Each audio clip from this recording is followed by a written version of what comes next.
The 82 XRT hard drive replacement. The key I will send you.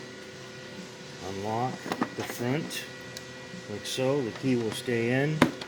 Pull the front cover off. Sometimes they come off really hard. There are two different styles.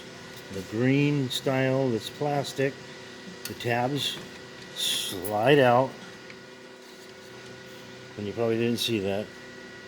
These pull to the sides, open. Slide in the new one, lining up the holes.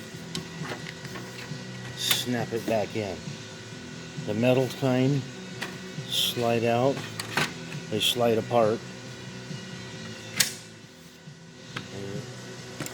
Replace the hard drive, lining up with the pins on the sides. Close it, slide it in, and then replace the front cover. And you have to tap on the top like that. Lock it. Power on.